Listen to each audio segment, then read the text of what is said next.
উপর আল্লাহর ইহসান হয়েছে সম্পদ দিয়ে। সম্পদ আল্লাহর রাস্তায় দান করে আল্লাহকে তুমি সন্তুষ্ট করো। যতক্ষণ পর্যন্ত তোমার মালিক তোমার উপর সন্তুষ্ট হবে না, তোমার এই সম্পদ দ্বারা দুনিয়ার কোনো কাজে আসবে না, আখিরাতেরও কোনো কাজে আসবে না। কারণ আমার কাছে হলো সবকিছু, আমার কাছে হলো কি সবকিছু। আমি মানুষকে জীবিত করতে পারি, আমি মানুষকে স্বাধীন করে দিতে পারি, আমি মানুষকে তাহাজ্জুদ পড়ি, নফল পড়ি, সুন্নতের উপর চলি, এরপরেও কেন জান্নাতে যেতে পারবো না? এরপরেও কেন জান্নাত পাবো না? সম্পদ আছে, দান সদকা করি,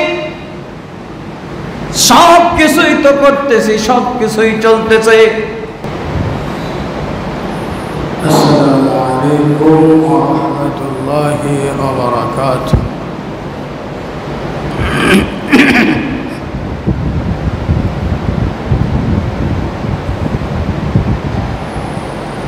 نحمده ونستعينه ونستغفره ونؤمن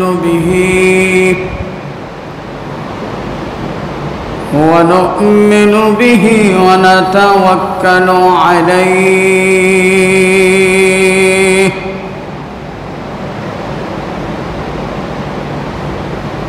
ونعوذ بالله من شرور أنفسنا ومن سيئات أعمالنا،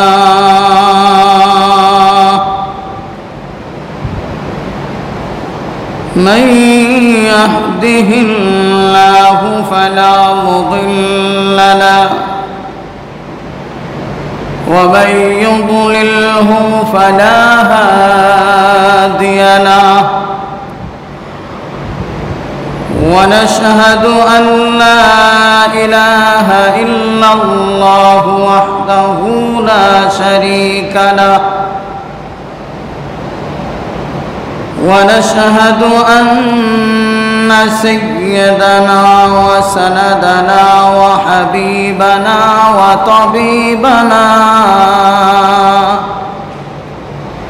وطبيب قلوبنا ومولانا محمدا عبده ورسوله، أرسله بالحق بشيرا ونذيرا، داعيا إلى الله بإذنه وسراجا منيرا. أما بعد، فقد قال الله تعالى في كلامه المجيد وفيه فرقانه الحميد: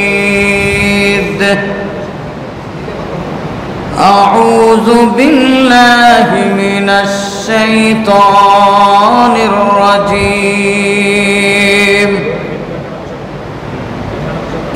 بسم الله الرحمن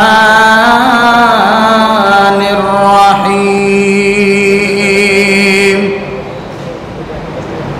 إن الله لا يحب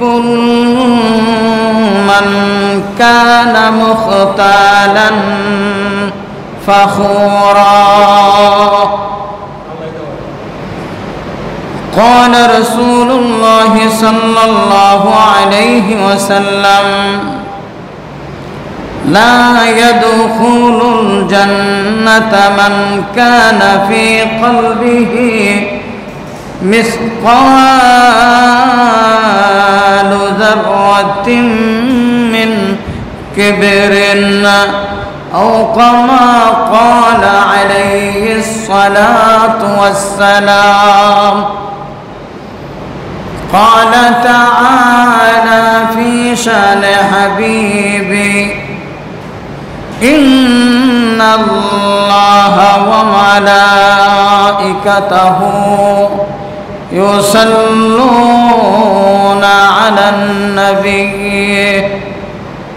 يا أيها الذين آمنوا صلوا عليه وسلموا تسليما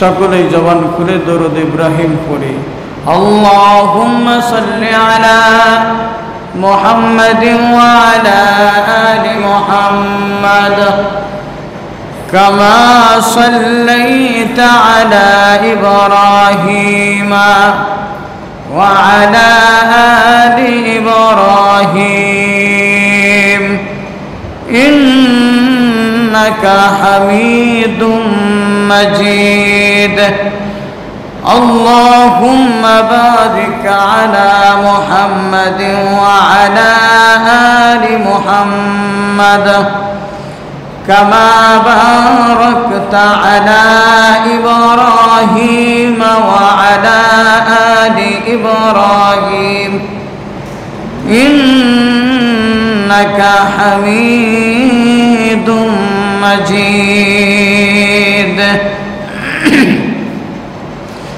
بلغ العلا بكماله كشف الدجى بجماله حسنت جميع خصاله صلوا عليه وآله بلغ العلا بكماله كشف الدجى بجماله حسنت جميع خصاله صلوا عليه وآله رہ گیا رسم ازا روح بلالی نہ رہی رہ گیا رسم ازا روح بلالی نہ رہی فلسفہ رہ گیا تلقین غزال نہ رہی بلغ العلا بکمالہ کشف الدجى بجمالہ حسنت جمیع خصالہ صلوا علیہ وآلہ আলহামদুলিল্লাহ আল্লাহ পাকের দরবারে লাখো কোটি শুকর সুজুদ আল্লাহ সুবহানাহু ওয়া তাআলা আমাদেরকে বড় দয়া করে মায়া করে পছন্দ করে আল্লাহ তাআলার বিশাল এক হুকুম জুমার নামাজ আদায়ার্থে তার ঘর জামে মসজিদে আসা এবং বসার তৌফিক এনায়েত করেছেন এই জন্য অন্তরের অন্তঃস্থল থেকে কালিমাতুশ শুকর আদায় করে সমস্বরে বলি আলহামদুলিল্লাহ। মানুষ আল্লাহ তাআলার উপর যত শুকর আদায় করবে আল্লাহ তাআলার পক্ষ থেকে বান্দার উপর রহমতের বাড়ি দ্বারা নাজিল হবে। আল্লাহ তাআলার পক্ষ থেকে বান্দাকে নিয়ামত বাড়াইয়া দিবে। আর যখন বান্দা থেকে শুকর আদায় করা কৃপণতা করবে বলে সে দূরে থাকবে তো আল্লাহ তাআলাও ওই বান্দার দয়া এবং বারাকাত থেকে বঞ্চিত রাখবে। মুহতারাম হাজিরিন, আল্লাহ তাআলার মেহেরবানি যে আল্লাহ তাআলা আমাদেরকে মানুষ রূপে সৃষ্টি করেছেন এবং মানুষের মধ্যে ঈমানওয়ালা মানুষ মুসলমান হিসেবে কবুল করেছেন। এই জন্যে আবারও আল্লাহ পাকের দরবারে শুকরগুজার করি, সকলে বলি আলহামদুলিল্লাহ। মুহতারাম হাজিরিন, মানুষের মধ্যে অনেক রোগ আছে যেগুলি মানুষ দেখে না, যেগুলি মানুষ কল্পনা করে না, যেগুলি মানুষ চিন্তাও করে না। চিন্তাতেও আসে না, চোখের দৃষ্টিতে দেখা যায় না। এরকম মানুষের দিলের মধ্যে অসংখ্য রোগ আছে। তার মধ্যে সবচেয়ে বড় একটা রোগের নাম হইল তাকাব্বুর, যার বাংলা হলো অহংকার। তাকাব্বুর এমন এক জিনিস, যেই রূপ বান্দার দিলের মধ্যে আসলে পরে আরো কিছু রূপ তার মধ্যে আসে এই তাকাব্বুরের কারণে। তাকাব্বুরি যখন দিলের মধ্যে জায়গা পেয়ে যায়, ওই তাকাব্বুরির কারণে তার মধ্যে অহংকার জায়গা পেয়ে যায়, পরনিন্দা জায়গা পেয়ে যায়, তার মধ্যে মানুষের ভালোটা দেখা তার জন্য মন্দ লেগে যায়। এই জন্যে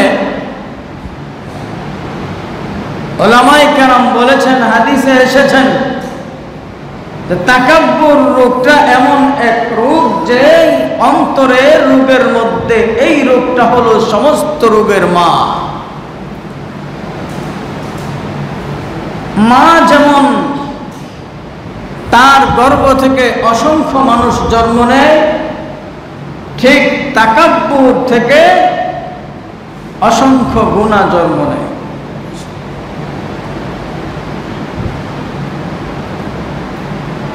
মা যেমন অনেক সন্তান জন্ম দিয়ে থাকে, মা যেমন অনেক সন্তানের মা হয়, ঠিক তদ্রূপ এইভাবে ওই তাকাব্বুর রোগটাও সে এমন ভাবে ধারণ করে অন্যান্য গুণাগুলি তাকাব্বুরের কারণে টেনে আনে। সুতরাং এই রোগ হলো দিলের রোগ, যেই রোগের জন্য, যেই রোগের কারণে আল্লাহ তাআলা আদম আলাইহিস সালাতু ওয়াস সালামকে সৃষ্টি করলেন মনে বড় আশা নিয়ে, আনন্দ নিয়ে। আদম আলাইহিস সালাতু ওয়াস সালামকে সৃষ্টি করার পর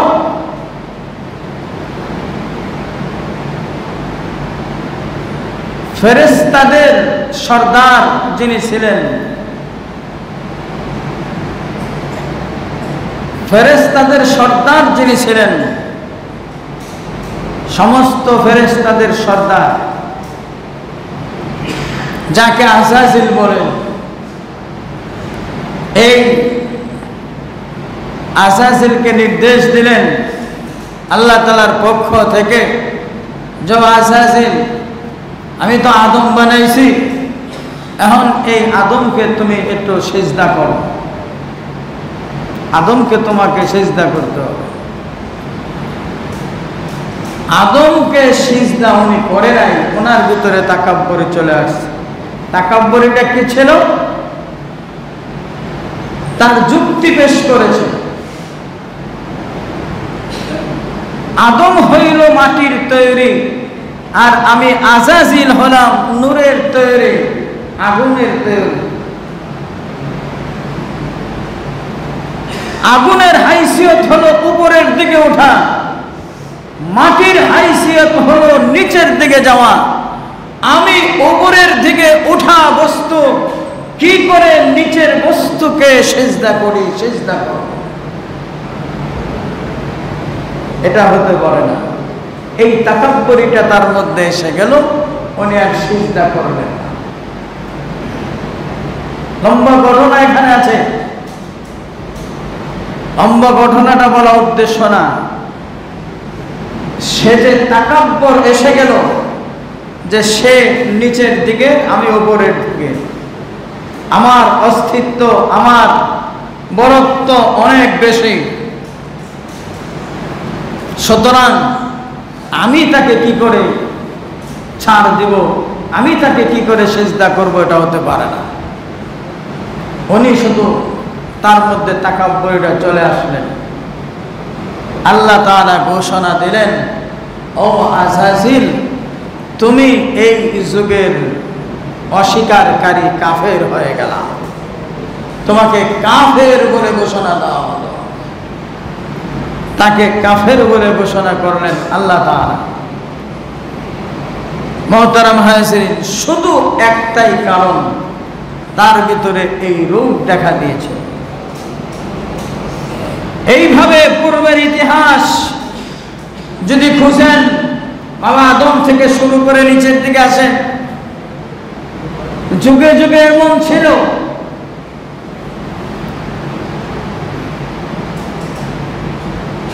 নমরুদের মধ্যে, ফেরাউনের মধ্যে এই তাকাব্বুর রূপটা জায়গা করে নিয়েছিল। আর তারা বলতেছিল আলা রাব্বুকুমুল আলা। ফেরাউনকে যখন বললেন,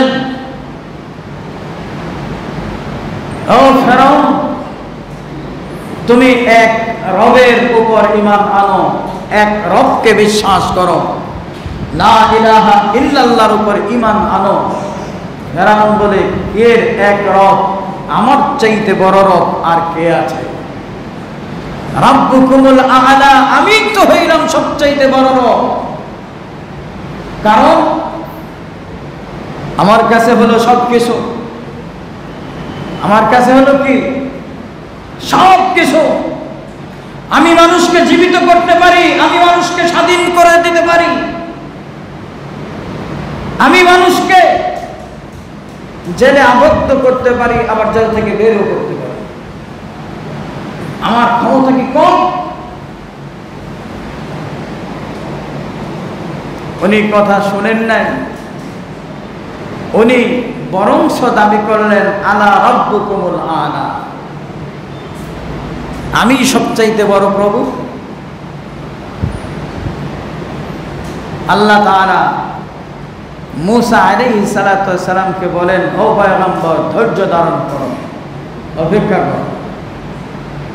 তারা লম্বা সময় দিলেন, কিন্তু এই তাকাব্বুরি আসার পরে আল্লাহ তাআলা এমন ভাবে কপ্পর দিয়ে ধরেন যে তাকে নীল নদের পানির মধ্যে চুবাইয়া তাকে ধ্বংস করলেন। শুধু একটাই কারণ, তার মধ্যে তাকাব্বুর এসে গিয়েছে। তাকাব্বুর এমন এক বস্তু, আল্লাহর নবী বিশ্ব নবী মুহাম্মদুর রাসূলুল্লাহ সাল্লাল্লাহু আলাইহি ওয়াসাল্লাম হাদিসে পাকে ইরশাদ করেছেন, লা ইয়াদখুলুল জান্নাতা মান কানা ফি কলবিহি মিসকালুন যাররাতিন মিন কিবরিন আও কামা ক্বালা আলাইহিস সালাতু ওয়াস সালাম। আল্লাহর নবী উম্মতকে ডাক দিয়ে বলেছেন, হে আমার উম্মতেরা, লা ইয়াদখুলুল জান্নাত, তোমরা জান্নাতে যেতে পারবে না। কেন? নামাজও পড়ি, হজ করি, যাকাত দেই, তাহাজ্জুদ পড়ি, নফল পড়ি, সুন্নতের উপর চলি, এরপরও কেন জান্নাতে যেতে পারবো না? এরপরও কেন জান্নাত পাবো না? সম্পদ আছে, দান সদকা করি, সব কিছুই তো করতেছি, সব কিছুই চলতেছে, আমি এত ইবাদতকারী, আমার চাইতে বড় ইবাদতকারী পৃথিবীতে আর কে আছে? আমি বড় আলেম, আমার চাইতে বড় আলেম কে আছে? আমার চাইতে বড় ধনী কে আছে? আমার চাইতে বড় সুন্নতওয়ালা কে আছে? আমার চাইতে বড় সম্পদওয়ালা কে আছে? আমার চাইতে বড় ক্ষমতাওয়ালা কে আছে? আমি জান্নাতে যেতে পারবো না? কেন পারবো না? কেন পারবো না? অবশ্যই জান্নাতে যাব। আমার নবী বলেন, না না না, তুমি জান্নাতে যেতে পারবে না। এত সব গুণ থাকার পরেও তুমি জান্নাতে যেতে পারবে না। আমার নবী বলেন, কেন পারবে না? আমার নবী ডাক দিয়ে বলেন, কানা ফি কলবিহি মিসকালুন যাররাতিন মিন কিবরিন, তোমার অন্তরে সরিষা পরিমাণ, তোমার অন্তরে সরিষা পরিমাণ তাকাব্বুরি আছে, তোমার অন্তরে সরিষা পরিমাণ অহংকারের বীজ আছে, তোমার অন্তরের মধ্যে সামান্য পরিমাণ সরিষা পরিমাণ অহংকারের বীজ রয়েছে। এই অহংকার থাকার কারণে তোমার দুনিয়ার সমস্ত নেক আমলগুলি এই সামান্য সরিষা পরিমাণ অহংকারের কারণে তোমার জিন্দেগীর সমস্ত নেক আমলগুলি বরবাদ হয়ে গেছে। তোমার জীবনের যত নেক আমল ছিল, তোমার জীবনে যত নামাজ ছিল, তোমার জীবনে যত রোজা ছিল, তোমার জীবনে যত হজ ছিল, তোমার জীবনে যত দান সদকা ছিল, তোমার জীবনে যত সম্পদ ছিল, তোমার জীবনে যত নেক আমল ছিল, সমস্ত নেক আমলগুলি অল্পের জন্য ধ্বংস হয়ে গেছে, অল্পের জন্য ধ্বংস হয়ে গেছে, অল্পের জন্য বরবাদ হয়ে গেছে। সেই অল্প জিনিসটার নাম হলো তাকাব্বুর। সেই ছোট্ট জিনিসটার নাম কি? অহংকার। অহংকার অহংকার মানুষকে একেবারে জমিনে ডাবাইয়া দিতে পারে। পারে কি পারে না? হ্যাঁ, গাছের আগাত থেকে গাছের গোড়ায় নামাইতে পারে। পারে কি পারে না? ইতিহাস সাক্ষী, আদম থেকে শুরু করে আজ পর্যন্ত ইতিহাস তাকায় দেখেন, পিছনের দিকে তাকায় দেখেন, যারাই লড়ছে তারাই মরছে। কথা বলেন ঠিক কিনা? যারাই বরত্ব দেখাইছে, যারাই তাকাব্বুরি দেখাইছে, যাদের দিলের মধ্যে তাকাব্বুরি আছিল, যাদের দিলের মধ্যে অহংকারে আছিল, তারাই এই বিপদের মধ্যে পড়েছে।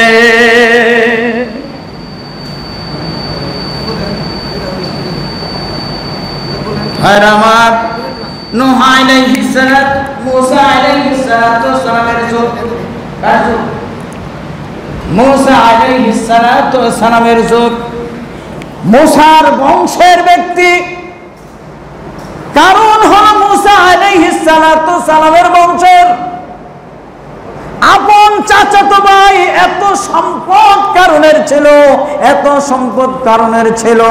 কারণকে বলল, ও মুসা, কারণকে ডাক দিয়ে বলেন, ওরে চাচাতো ভাই, আল্লাহর পক্ষ থেকে নির্দেশ এসেছে, সম্পদের মালিক তোমাকে বানাইছে। তুমি তোমার শক্তিতে সম্পদওয়ালা হও নাই, তুমি তোমার বুদ্ধির গুণে সম্পদশালী হও নাই, তোমার অভিজ্ঞতায় সম্পদশালী হও নাই, তোমার যুক্তির কারণে তুমি সম্পদশালী হও নাই। সম্পদকে দেওয়ার মালিক, সম্পদ দেওয়ার মালিক আল্লাহ। এলএলবি পাস, মাস্টার ডিগ্রি নিয়েও সম্পদশালী হতে পারে না। একজন মূর্খ তার নাম সিগনেচার করতে পারে না, নিজের নামও লিখতে পারে না।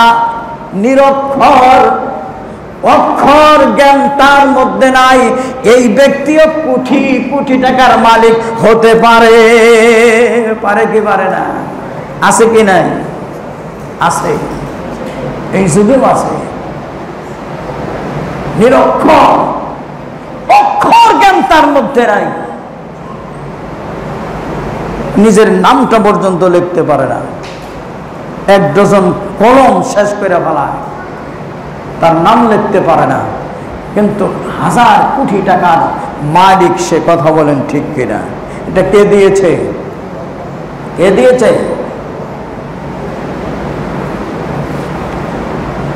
কারণ কত সম্পদ দিয়েছেন। আমার আল্লাহ মুসাকে ডাক দিয়ে বলেন, ও মুসা, তোমার ভাইটাকে জানায় দাও, আহসিন কামা আহসান। উপর আল্লাহর ইহসান হয়েছে সম্পদ দিয়ে।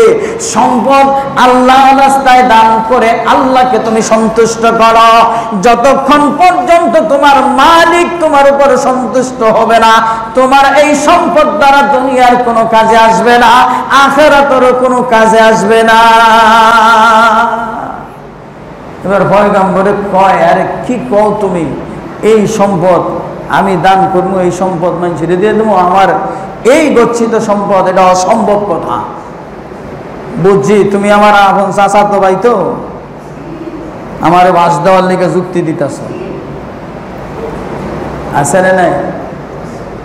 দেখবেন কাছের মানুষ, মহব্বতের মানুষ, আপনজন যদি থাকে, তার সম্পদ বেশি আছে, আপনার সম্পদ কম আছে, আপনি যদি বলেন যে আপনার এত সম্পদ, তা আপনি কিছু সম্পদ আল্লাহর রাস্তায় মাদ্রাসা মসজিদে দান করলে কি সমস্যাটা কমে যেত? দান করে না। আপনি যদি এই ভালো পরামর্শটা দেন, তাহলে আপনাকে দুশমন মনে করবে। কথা বলেন ঠিক কিনা? পরক্ষণ থেকে আপনাকে কি মনে করবে? দুশমন মনে করবে যে আমার সম্পদ দেখছে তো, এখন আমার সম্পদটা কিভাবে নষ্ট করা যায়, এই জন্য এই পরামর্শ দিতেছ। হ্যাঁ, তোমার সে আমি কম বুঝি? তোমার সে কি আমি কম বুঝি? সম্পদের মালিক কি এমনি এমনি হয়েছি? পরিশ্রম লাগে নাই? শক্তি দেওয়ার পরিশ্রম দেওয়া সম্পদের মালিক হওয়া যায়? হ্যাঁ, এলাকার মধ্যে যে সবচাইতে বেশি শক্তিশালী, সেই তো বেশি সম্পদশালী হইতো। কথা বলেন ঠিক কিনা? এলাকার মধ্যে যে সবচাইতে বেশি ক্ষমতাশীল, তাহলে সেই তো সম্পদশালী হইতো। কিন্তু তা হয় নাই। আল্লাহ পছন্দ করেছে, এই জন্য সম্পদের মালিক বানাইছে। এখন আল্লাহ তোমার উপরে নির্দেশ দিয়েছে, তোমাকে যে সম্পদ দিয়েছি, এই সম্পদ তুমি কোন পথে ব্যয় করবা? আমি আল্লাহ তাআলার পথে, আল্লাহর রাস্তায় ব্যয় করার জন্য, আল্লাহর পথে খরচ করার জন্য এই সম্পদ তোমাকে দিয়েছি। এই জন্যে সূরা হুমাযার মধ্যে আল্লাহ বলেছেন, ওয়াইলুল লিকুল্লি হুমাযাতিল লুমাযা নিল্লাযী জামা মালাও ওয়া আদ্দাদা। গচ্ছিত সম্পদগুলি তুমি গচ্ছিত করে রেখেছো, এই গচ্ছিত সম্পদের হিসাব আমার মালিকের কাছে দিতে হবে। কার কাছে দিতে হবে? তুমি কোন কাজে ব্যয় করছো এই সম্পদ? শুধু তাই না, তোমার জীবনের সময়, তোমার জীবনের হায়াত, তোমার জীবনের শ্রম, তোমার জীবনের শক্তি তুমি কোন কাজে ব্যয় করেছো, এটার হিসাব পর্যন্ত আমার মালিক তোমার থেকে নেব, আমার মালিক তোমার থেকে নেবে। ও মুসলমান, শুধু তাই না, এই জন্য আমার আল্লাহ তাআলা ডাক দিয়ে বলতেছেন, ও বান্দারে, আমি যে তোমাকে যেই সম্পদ দিয়েছি, আমি যে সম্মান তোমাকে দিয়েছি, এই সম্পদ দেওয়া, এই সম্মান দেওয়া, এই সম্পদ দেওয়া আমি আল্লাহর পক্ষ থেকে। তুমি মনে করো না সম্মানিত হয়ে গেছো, ইজ্জতওয়ালা হয়ে গেছো, ক্ষমতাসীন, ক্ষমতাবান হয়ে গেছো। এই ক্ষমতা, এই সম্মান, এই ইজ্জত আমি আল্লাহর পক্ষ থেকে দেওয়া হয়েছে।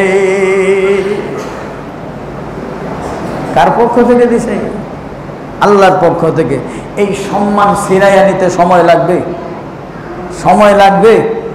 হ্যাঁ, কয় মিনিট পরামর্শ করতে হবে। আল্লাহর 18,000 মাখলুক আছে, আল্লাহর 18,000 মাখলুকের সাথে আল্লাহর পরামর্শ করতে হবে। যে প্রধানমন্ত্রীর মন্ত্রী পরিষদ আছে না, প্রধানমন্ত্রী যখন মন্ত্রী পরিষদের সাথে পরামর্শ করে কি দেশে কোনো কিছু করতে হলে, কোনো হুকুম বাস্তবায়ন করতে হলে মন্ত্রী পরিষদের সাথে পরামর্শ লাগে। কিন্তু আমার আল্লাহরও এরকম 18,000 মাখলুক আছে। আল্লাহ যখন কোনো কিছু করতে চান, কোনো কিছু করবেন, তখন এই 18,000 মাখলুকের সাথে পরামর্শ করে তারপরে একটা কিছু করবেন। কথা বলেন, তারপরে একটা কিছু করবেন না। মাখলুকের সাথে কথা বলার প্রয়োজন আমার মালিকের পড়ে না। আমার মালিক যদি মনে করে যে এখন এটা হবে, এখন এটাই হবে। কথা বলেন ঠিক কিনা? খালি বলবে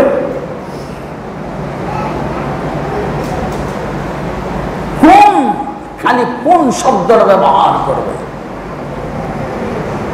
কোন হয়ে যাও, ছায়া কোনের পর্যায়ে যাইতেও সময় লাগবে না। ও মুসলমান, এই জন্য বলি যে আমি যে অবস্থায় থাকি না কেন, আমার সব কিছুর মালিক কে? আমার সব কিছুর মালিক কে? অহংকার করার সুযোগ কারো নাই। কথা বলেন ঠিক কিনা? তাকাব্বর করার সুযোগ কারো নাই। আমি কারণকে দেখি নাই, আমি মুসার যুগের সেই ফেরাউনকে দেখি নাই, আমি পয়গম্বর ইব্রাহিম আলাইহিস সালাতু সালামের নমরুদকে দেখি নাই, আমি ৭১-এর স্বাধীনতাও দেখি নাই। তবে আমি এই ২৪ সালের এই ক্ষমতার পরিবর্তন তো আমি আপনি দেখেছি। কথা বলেন ঠিক কিনা? দেখেন, যেই ৪ তারিখেও যার কাছে ক্ষমতা, কোটি কোটি টাকার সম্পদ, আজকে সেই সম্পদ রেখে সব কিছু ফালাইয়া, তার মুখের দাড়ি মুছ ফালাইয়া, মাথার মধ্যে সেই কালি লাগাইয়া সে বাংলাদেশ থেকে সে পলাইতে চাইতেছে, পলাইতে শুরু করছে। যে সম্পদেরও দরকার নাই, মান সম্মানেরও দরকার নাই, কিছুরই দরকার নাই, আমি আমার জীবন বাঁচাই, সব কিছু সাইটা, সব কিছু ফালাইয়া, সব কিছু রাইখা তার জীবন লইয়া টানাটাই। কথা বলেন ঠিক কিনা? দেখছেন না? পয়সার অভাব ছিল, ক্ষমতার অভাব ছিল, মনে যা চাইতো তাই করতে পারতো। কথা বলেন ঠিক কিনা? গালের মধ্যে এত সুন্দর দাড়ি, এই দাড়িগুলি ফেলাই দিছে, দাড়িগুলি ফেলাই দিছে। বড় আফসোস হয়, জাতি কোথায়, কিসের জন্য কি করছো? নিজের ইজ্জত আর সম্মানটাকে ঠিক রাখতে পারল না। আমার আল্লাহ বলেছেন, ও বান্দা, ইজ্জতের মালিক তো আমি আল্লাহ। কে? ওয়ালিল্লাহিল ইজ্জাতু ওয়ালিরাসূলিহি ওয়ালিল মুমিনিন।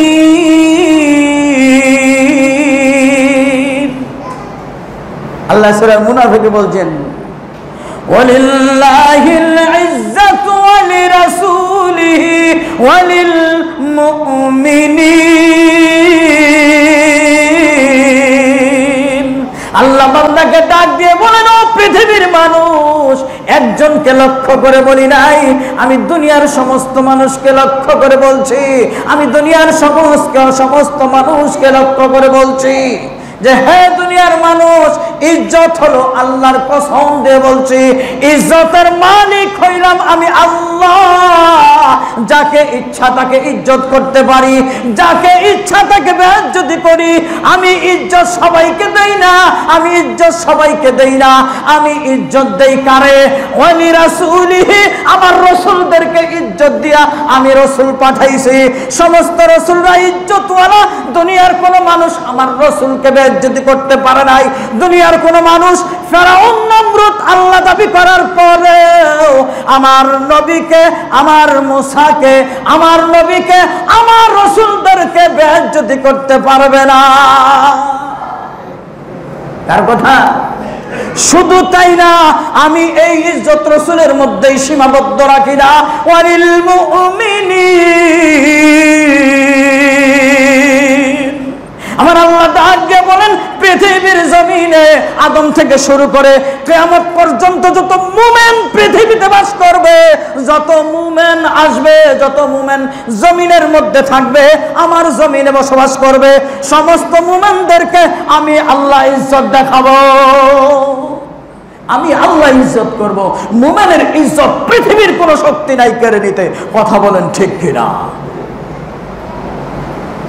মামুন সাহেবের ইজ্জত নিতে চাইছিল, কিন্তু মামুনুল হক সাহেবের ইজ্জত কমছে না বাড়ছে? কমছে না বাড়ছে? ওলামাই কেরামদেরকে ইজ্জত নিতে চাইছিল, কিন্তু আল্লাহ তাআলা এদেরকে আরো জেলের পরে ইজ্জত বাড়াই দিছে। কমাইছে না বাড়াইছে?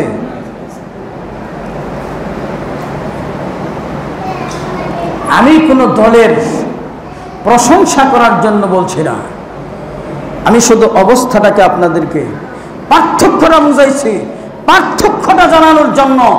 আপনাদেরকে জানাচ্ছি, আপনাদেরকে বোঝাচ্ছি কোরআন এবং হাদিসের এই সংজ্ঞা দিয়ে। তাকাব্বুর কি জিনিস? তাকাব্বুর আসলে আপনার ভিতরে, আমার ভিতরে তাকাব্বুর আসলে কি হয়, কি হবে, সেটাই বোঝানোর জন্য আপনাদেরকে বলছি। ও মুসলমান, মনে করছেন পেয়ে গেছি, হ্যাঁ? স্বপ্নের ধন, এই ধন আর হারাবে না। স্বপ্নের ধন কেউ পায় নাই। ব্যক্তি থেকে শুরু করে রাষ্ট্র পর্যন্ত, রাষ্ট্র থেকে শুরু করে আন্তর্জাতিক জীবন পর্যন্ত আমার আল্লাহ পদে পদে ব্যক্তি, একেবারে ঘর থেকে শুরু করে পারিবারিক জীবন থেকে শুরু করে আমার আল্লাহ ইজ্জত দেন, আমার আল্লাহ সম্পদশালী দেন, আমার আল্লাহ মান দেন, আমার আল্লাহ ইজ্জত দেন, সব কিছু দিয়ে রেখেছেন। কিন্তু আমার আল্লাহ এই কথাও বলে দিয়েছেন, ও পৃথিবীর মানুষ, সব কিছু তোমাদেরকে দিয়েছি, কিন্তু অহংকার দেখায়ও না। অহংকার দেখায়ও না, অহংকার করো না, অহংকারের বিষ অন্তরের মধ্যে জায়গা দিও না। কারণ ইতিপূর্বে যারাই অহংকার করেছে কেউ জমিনে টিকতে পারে নাই, সবাই মাটির নিচে চলে গেছে, তুমিও চলে যাবে।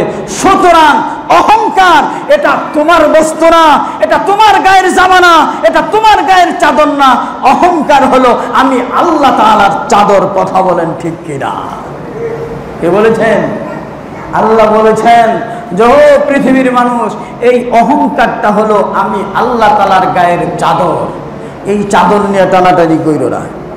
যারাই টানছে তারাই বিপদে পড়ছে, যারাই টানছে তারাই বিপদে পড়ছে।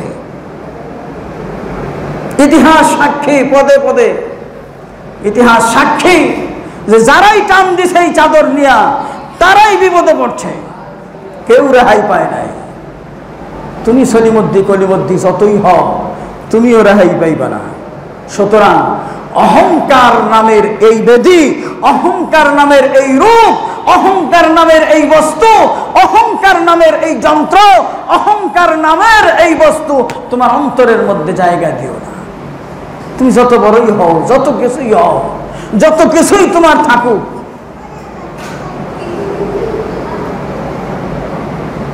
এটার বড়াই নিয়ে তুমি সামনে বাড়ো না।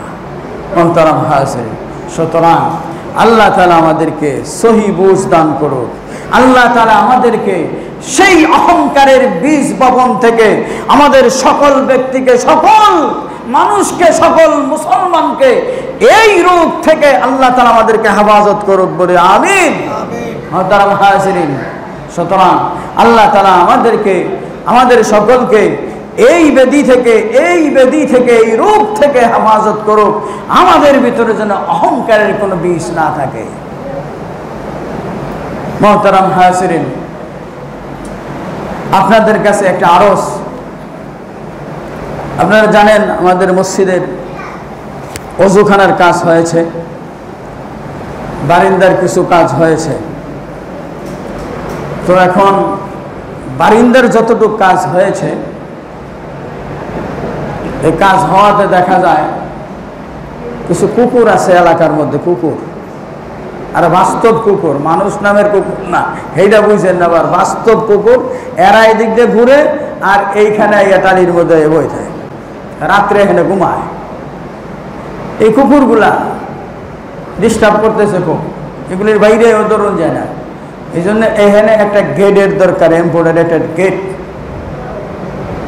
লোহার ই দিয়ে একটা গেটের দরকার। একটা গেট 2 কলম থেকে যদি একটা গেট বানানো যায়, অস্থায়ী, অস্থায়ী একটা গেট, স্থায়ী না, অস্থায়ী একটা গেট, যাতে দৌড়ের মাথায় কুকুর না ঢুকতে পারে, যাতে দৌড়ের মাথায় কুকুর না ঢুকতে পারে, এই জন্যে একটা অস্থায়ী গেটের প্রয়োজন। এখন এই গেটটা হলে, গেটের দরকার আছে না নাই? ও ভাই, এই গেটের দরকার আছে না? না, এই কুকুর থেকে বাঁচার জন্য এই গেটটা খুব প্রয়োজন। এই জন্য আপনাদের কাছে আরজ থাকবো যে আপনারা এই গেটটা তৈরি করতে প্রায় 6-7 হাজার টাকা লাগবে কমপক্ষে। 7-8 হাজার টাকার নিচে কম হইতো না। তো এই গেটটা